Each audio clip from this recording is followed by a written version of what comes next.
Hey guys, it's your favorite gold miner, prospector, and geologist, Jeff Williams. And I've got you out here in the middle of the desert on a nice sunny day in June, and we're gonna go looking for lost waterfalls of gold. And if you know what to look for, they can be extremely rich. But I don't recommend you coming out here in summertime because the desert temperatures out here are incredibly hot, and that will raise your core temperature fast. But we're gonna get into it, look around and see what we can find. But I found one out here, so I know there's got to be another one. So let's get into it. Now the current temperature right now is about 115, and it definitely feels like it. All right, so I'm gonna go walk up into that canyon there and see if we can find anything. Oh, look what I'm finding out here. Look at this. You guys know what that is, right? You should, after all the videos I've made. That's a trumpet plant. They grow in heavily ironized soil. That means I'm in a good zone. All right, let's keep going, see what we can find. Now, the way that I usually find these places is that I'll scour Google Earth. And then what I'll do is I'll use the secret numbers that I made a video about. Remember those numbers? What I'll do is I'll draw a radius around the waterfall that I found last using those numbers, and then using Google Earth, see if I find anything within that proximity. And I know that those are used primarily for lode, but think about it. Where did that placer gold come from? Lode deposits. So that's why I like to use those numbers. And it's worked for me every time. Look at this. I've got rhyolite here. Here's an extrusion of it. It's so hot out here, my camera keeps shutting off. So I'm gonna get what I can for you guys. I'm gonna teach you some geology too. Look at this. Look at that monker right there. Isn't that pretty? It's a piece of granitic rock, and the little black shiny things that are in there that people think are gold, that's called biotite mica. Remember, you got two types of mica. You have more, but the most prominent ones is biotite, which is the black, and muscovite, which is the white. You also have quartz in there, which is obvious. And you also have feldspars in there, usually in the form of K-spars, potassium feldspars. And once in a while, you'll have black specks in there, which is hornblende. It's a no-brainer. But this is always a good sign out here too. And look at this. And you see this in the wash a lot. See this? See the red staining? That's called hematite. When you see that in the mix, that's really, really good. That means you've got good mineralization going on. But I got all kinds of stuff. Oh, look at this one. Oh, that's a nice one. Look at that monker. Huge amounts of hematite in it. And I got rocks like this, which are speckled, black and white. Usually those are referred to as granodiorite. Diorite's easy to remember. Think of a Dalmatian. Dalmatian, diorite, because they both are black and white. So, all right, let's get up into this canyon, see if I can find some shade. All right, I got a nice little wash here, and it looks good. Oh, I highly recommend you guys don't do, oh, look at this. Look, look, look. I got black sand everywhere. Oh, look at this black sand right here. See that? Take a magnet, look at that. Just suck all that black sand up. Isn't that cool? There's just gobs and gobs of it here. Now, like I said, I highly recommend you don't do this in the summertime because this heat will get you real good. Oh, I got waterfalls everywhere. Look at this. Nice. Oh, black sand galore. Jeez. This is fantastic. And look what I got. That's right. I got me a waterfall. It doesn't look that promising. I'll still clean it out. Yeah, I got a waterfall right here. All these caves and rhyolite and dacite. See that? And you can see where it's bread shaded too. It's all been broken up and re-cemented. Here, look, I've got a fault running right through here. Do you see it? I don't know if you can see it on camera. I can see the shear zones up there. And look what's in the middle of it right here. See that? That's fault breccia. That's always a good sign. It looks like it's got mineralization in it too. Oh, that's a really good sign. The only problem is I don't see anything down here to catch gold. So what I'm gonna do is I'm gonna vacuum out all the little pockets. So as the gold's coming down, it'll get stuck here because there's not going to be anything in this flow sand, not at all. Because flow sand doesn't hold anything. You got to have big rocks down at the bottom of the waterfall to hold anything. All right, so what we're going to do is we're going to use this guy right here. And we're going to suck out all the little cracks and crannies. And it works beautifully too. So let me get on to getting that on.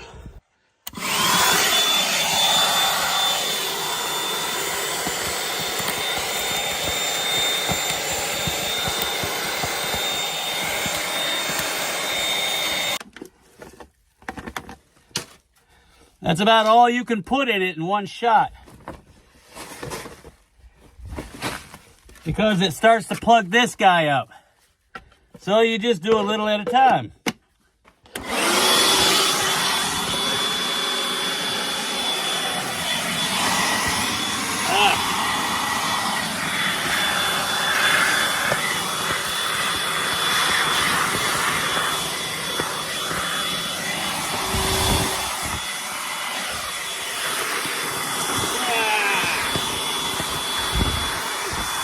All right, so what I'm gonna do is I'm gonna suck up as much as I can. I'm gonna put it in this bag right here, and then we're gonna go down and pan it out. And then we're gonna see if this waterfall truly does have any gold. If it does have any kind of gold in it whatsoever, I'm gonna mark it on my map that I keep of all my waterfalls. And then when it cools off in the fall and the winter, I'll come back, and then I can clean off all the bedrock, and I can get all this flow sand out and see if there's anything down below. But right now we're just sampling. But you got to be careful out here in the summertime in the middle of the desert, because these temperatures, man, I'll tell you what, especially in a canyon, the rocks will actually absorb the heat and make it hotter than it is above the canyon. And there's no wind down here either. So, all right, I know. Enough crying, Jeff. Get on to getting that gold. Yeah, I know. I got it. We're going to call this one the Lost Bird Beak Waterfall. But I'm gonna walk up this wash and I'm gonna try to figure out where this iron and gold is coming from. Because it's either coming from a low deposit or it's coming from a tertiary deposit. Ooh, I got another waterfall. I got another one. It's not bad. It's got all these nice little pockets in here. See that? All these little pockets. These make great gold catches. See that? So I'm gonna go ahead and vacuum this stuff out and see if there's anything worth anything as we keep going up this wash. Because you never know what you're gonna find in these waterfalls. You imagine if we find a super waterfall just loaded with gold. Actually, I want the source. The heck with the waterfalls, I want the source. I've got this andesite right here, and look at this contact zone right here. See that? Isn't that cool? The way it peeled away and left that nice smooth edge. This would be referred to as a hanging wall in a mine. All right, let me get on to vacuuming these out. You never know what these little pockets are gonna hold. Remember what I told you, get one of these little dust busters and get them at Home Depot or Lowe's. These are fantastic for doing quick samples in the field. Make sure you take off the paper filter and just leave the fine mesh filter, okay? I forgot to bring my sandbag, so yeah, I stopped at the gas station and I got me some plastic bags. I know. Come on now. The downside is they only hold about that much material before they start to plug. I'm telling you, out in the field, these are fantastic to do a quick sample. And if you find anything, you just go back and then you bring a gas-powered backpack with you.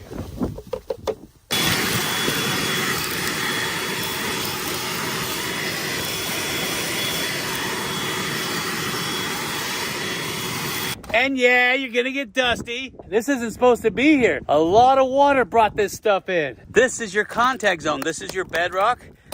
And this is your hard pack. And right here is a good place to look for gold. If there's any gold, it's gonna work its way down through all of this gravel and mud, this aggregate, and work its way down here to this bedrock. And look at this. Oh, this is good.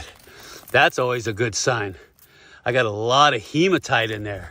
And that's always a good sign for gold. This might be worth digging into right here. Now that looks nice. That's some deep hematites in there. I might have to take a sample of that. That's some nice looking material, deep reds. Remember, the redder the better. I saw this guy walking in the wash way up here on the canyon wall. This is beautiful looking material. And I might just take a sample of that and crush it up. And that's what you should be doing too. Anytime you see an anomaly, when you're out in the field looking for placer gold, take a sample of it, note its location, and make sure whatever you find, you log down. Keep a book of that stuff. Because I'm telling you, eventually you're gonna see patterns and you're gonna be able to go back when it's cool and you're gonna be able to process that stuff. And if not, you can put a claim on it and sell it to somebody else or a mining company. The material out here is getting really, really juicy. This is an artificial bedrock. And this goes all the way across the wash. So what I can do is dig down right here and pull samples, and that's what you should be doing too. Because I have a feeling that this is a tertiary source, not a lode source, just by the way that the gold looks. It's been beaten really hard. And that's what you should be doing too, is look at that gold. It'll tell you a story if you just listen. This is quartz monzonite.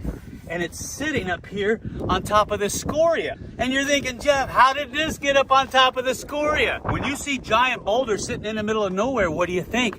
you think of erratics, right? That's what I think of too. So this thing was placed here by a lot of water. And if I had to guess, I'd say that the melting of the glaciers on the last retreat was responsible for putting this here. Do you see where I'm going with this? That means somewhere up there in those mountains, there's gotta be tertiary channels. It's a no-brainer. So come on, let's go! I don't see any trash. I don't even see footprints out here. It's fantastic. And here in a minute, I'm gonna stop and have lunch because I've been going up this wash for about a mile or so.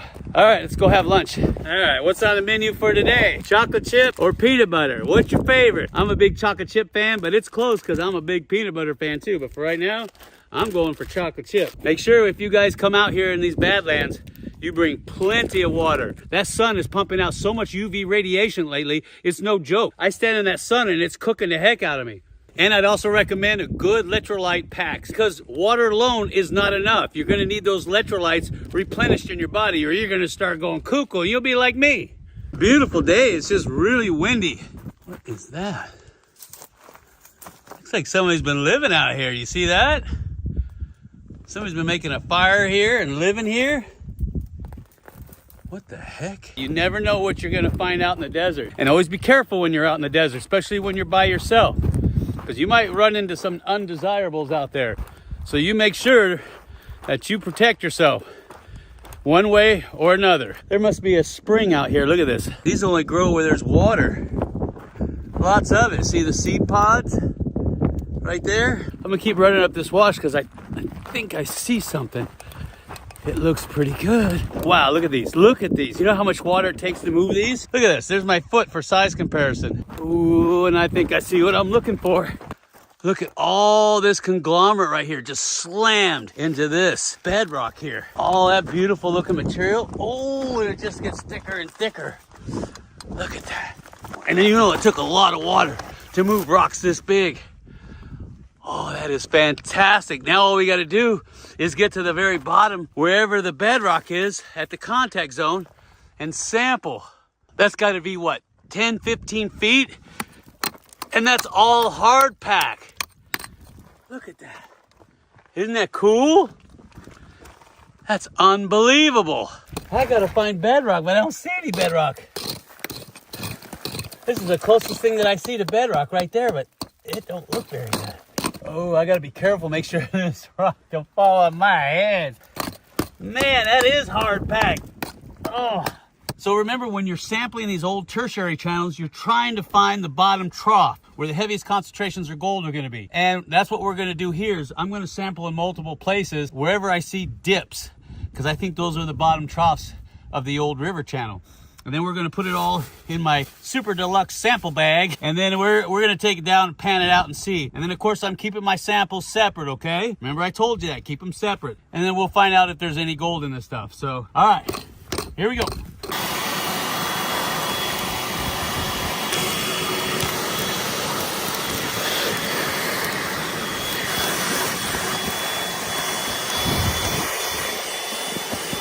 See all this aggregate? This unconsolidated aggregate, and you can see the different bedding planes right here. See that? These are different bedding planes. And look, it's sitting on top of this granite. So this contact zone would be a good place to look for gold. Look at this. See that? Beautiful contact zone. The only thing I don't like, it's not consolidated. All that is a whole bunch of aggregate and mud that's been brought in during the last ice age melt. It brought all this stuff in. So all this stuff was underwater at one time. Isn't that amazing? Walking around in the canyon out here, I noticed something interesting. Do you see it? Right up there in that little tiny saddle. It doesn't look like anybody comes out here. So let's go take a look at it together. Oh, I see a lot of hematite. Hematite staining. You see that? Oh, that's good stuff right there. Look at that. Look at that. Nice. Oh, that is good. I'm gonna have to mark this on the map and sample it. And look, a trumpet plant growing right next to it. Well, that just goes to show you that these trumpet plants, they do grow in heavily mineralized soil. And he looks good too, nice and healthy. And you see that? That's nothing but trumpet plants. All along the top. Woo. All right, let's get a sample.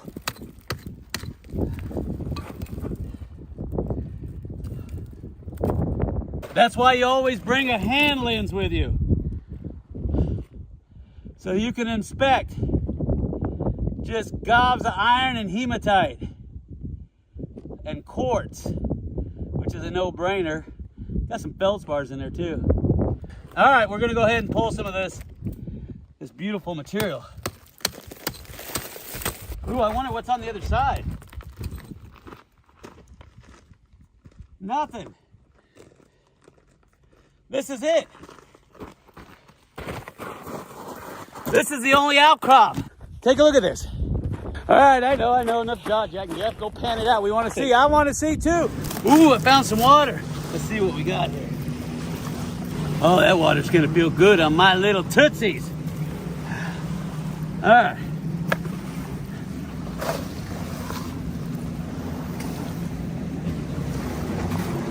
Oh, I hope there's no broken glass out there. Remember what I told you, stratify.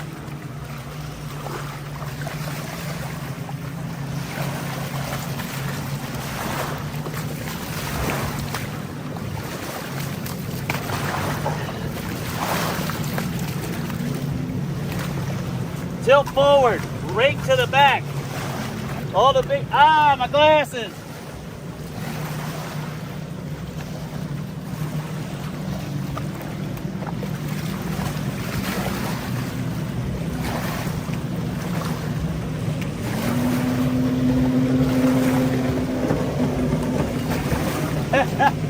I didn't think it was going to be this busy down here.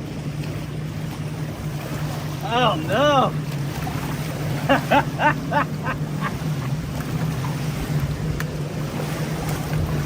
Oh man, I need to find a better place. All right, let's see what we got here. Of course, gobs and gobs of black sand. Look at that. I thought I saw a fleck. Yeah, there it is. 1, 2, 3, 4, 5, 6, 7, 8, 9, 10, 11, 12, and a whole bunch of fines. Look at that. I don't know if you can see that. That one's really, really coarse and rough. These are all flat. That's the one I'm interested in. And look at all these little fines in there. It's the rough one I'm really curious about, because rough gold means that it didn't travel far from its source. So that's the one I'm really interested in. My problem is I didn't isolate the two. Remember, I got dirt from 2 different locations. The waterfall and at the contact zone of all that aggregate that's been washed down of the melting glaciers millions of years ago. So I got to go back now and check again. Remember what I told you. Always label your samples. Don't mix them. But this is good. I'll put this on the map with the rest of my waterfalls. We'll go back. We'll do a full in-depth video. I might even tell you where it's at. Now, if you like today's video, you better smash that like button. Smash it hard. And don't forget, at the end of every month, we give away a brand new Gold Monster 1000 metal detector and 10 bags of pay dirt. Each comes with a 1-ounce silver bar and any nuggets that we find in our drift mine. Just look for the little icon at the end of the video that looks like that. Smash on it, make a $10 pledge, and you're in like Flint. And with gold pushing $3,000 an ounce, oh man, you'd be crazy not to sign up. And I'll see you on the next video.